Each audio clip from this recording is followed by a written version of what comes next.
जय जगन्नाथ दर्शक बंधु आपन को आम चैनल को स्वागत। तो फ्रेंड्स आज हूँ 24 अप्रैल शुक्रवार। तो चलते आज सकाल 20 देश विदेश गुरुत्वपूर्ण मुख्य बड़ खबर उपर नजर पकड़ा। बिना लक्षण 80% कोरोना संक्रमित भारत में यार स्थिति नहीं चर्चा। महामारी कोरोना प्रभाव में विश्व कबलित होता बेले यार मुकाबला पदक्षेप नि किंतु बिना लक्षण कोरोना संक्रमित बाहर समस्त चिंतार कारण होती। भारत में एभली स्थिति रही कि नहीं भारतीय मेडिकल गवेषणा परिषद ICMR पक्षर स्पष्ट कर नथिबा बेले यहाकु नहीं साधारण चर्चा जोर धरी। विश्व स्वास्थ्य संगठन पक्षर कहुई 80% संक्रमितों कोरोना लक्षण नहीं। संगठन पक्षर कहुए लोकों मध्य छनका पशिची। विभिन्न देश में बिना लक्षण कोरोना संक्रमित संख्या भिन्न रही।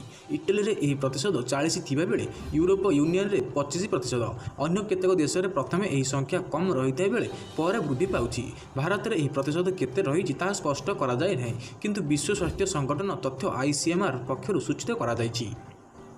तो सेपरी बैंक समय बड़ परिवर्तन सका 8 रु दिन 2टा जाए खोला रही बैंक। कोरोना संक्रमण रोकवाई एवं देशव्यापी लॉकडाउन जारी रही। तेज ग्रीष्म ऋतु को दृष्टि रखी राज्य सरकार बैंकगुड़ी सकोला करने निर्देश देते। राज्य विपर्य प्रमोशन परिचालना विभाग पक्षर जारी निर्देश अनुसार ग्रीष्म ऋतु को दृष्टि रखी ग्राहक स्वार्थपाई बैंकगुड़ी खोला रहा समय परिवर्तन होती।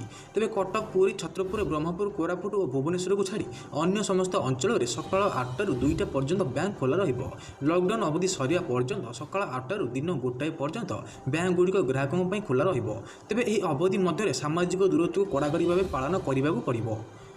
तो सेपरी पाकिस्तान रे एमिति पालन होउछि लॉकडाउन मस्जिद खोला स्कूल बंद। कोरोना भाइरस 200 रु अधिक देश लॉकडाउन होइछि। लोकों को सामाजिक दूरत्व रक्षा करने परामर्श दि जाउछि। भारत समेत अनेक देश में समस्त धर्मानुष्ठान स्कूल कॉलेज पर्यटन स्थली बंद रही। आसनु जानिया पाकिस्तान रे किभली लॉकडाउन पालन होउछि। वर्तमान तथ्य अनुसार पाकिस्तान रे कोरोना संक्रमित संख्या 10,000 रु अधिक। एठारे 200 रु अधिक प्राण हराइछन्ति 2300 रु अधिक सुस्थ होइछन्ति। राष्ट्रपति आफिर अब्दी गत 18 तारिख रे रमजान सपाई समस्त मस्जिद खोला रहा कहते। तेज 50 वर्ष अधिक बयसर व्यक्ति और शिशु को मस्जिद में प्रवेश अनुमति दि जाए ना। पाकिस्तान में रमजान पाई मस्जिद में समूह नमाज पाठ अनुमति दि जाए पर अनेक देश चिंता व्यक्त करते। तो सेपरी कोरोना मुकाबला बालेश्वर और मयूरभंज जिले में ओडिशा पश्चिमबंग सीमा संपूर्ण सील हो। पश्चिमबंग फेरंता जो राज्य में कोरोना संक्रमण क्रमशः बढ़ी चली बेले यह रोकवा लगी ओडिशा पश्चिमबंग सीमा संपूर्ण सील कर घोषणा कर मुख्य शासन सचिव असित त्रिपाठी। आज राज्यवासी को सूचना दे से कहते पश्चिमबंग फेरंता जो मात्र 5 दिन मध्य बालेश्वर भद्रक और जाजपुर में 29 कोरोना आक्रांत चिन्हट होती। फल यह 3 जिले में आक्रांत संख्या 33 में पहुंची गला। यह रोकवा लगी बालेश्वर और मयूरभंज जिले में जो सब स्थान में पश्चिमबंग सह रास्ता जोगाजोग रही से सब रास्ता को संपूर्ण सील कर 27 प्लाटून पुलिस फोर्स मुतयन होती और आवश्यक पड़े अधिक संख्यक फोर्स मुतयन कर मुख्य शासन सचिव कहते। तो सेपरी मनुष्य देह टीका है परीक्षा कोरोना भाइरस प्रस्तुति में आउ पादे आगेला ब्रिटेन। ऑक्सफोर्ड यूनिवर्सिटी परीक्षण सफल हेले सेप्टेम्बर सुधा प्रस्तुत हो पारे 10 लाख डोज। कोरोना को रोक टीका महामारी को मात देवा औषध। सारा विश्व कोरोनार संकट भितर बुड़ी रही बेले एथुर उद्धार करने को ब्रिटेन बाहर करुच्ची टीका।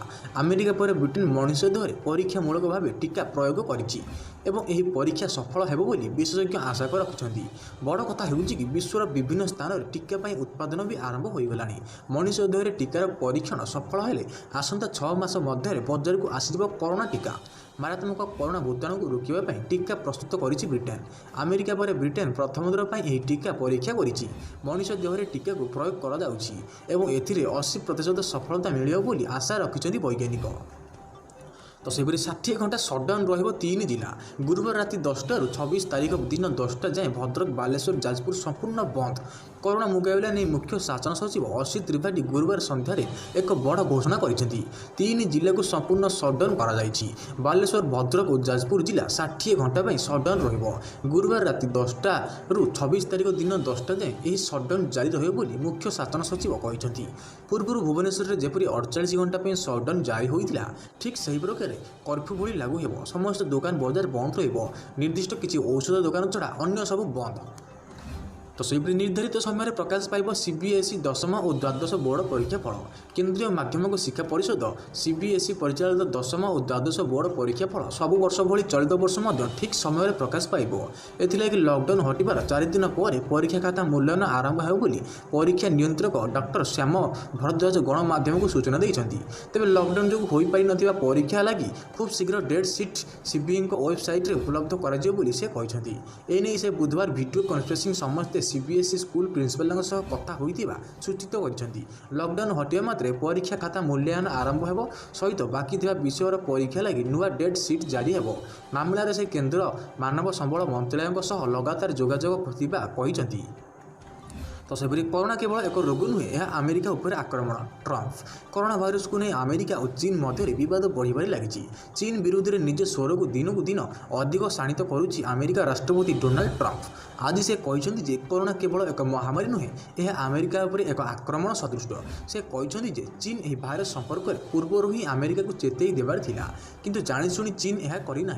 किछि दिन तले ट्रंप कहते जे कोरोना भाइरस जदि चीन एक परीक्षागार आसी थाए तेबे ताहार परिणाम भोगिबा चीन प्रस्तुत रहा आवश्यक। पूर्व से कोरोना भाइरस को नहीं बारंबार वुहान भाइरस कही विवाद सृष्टि करते।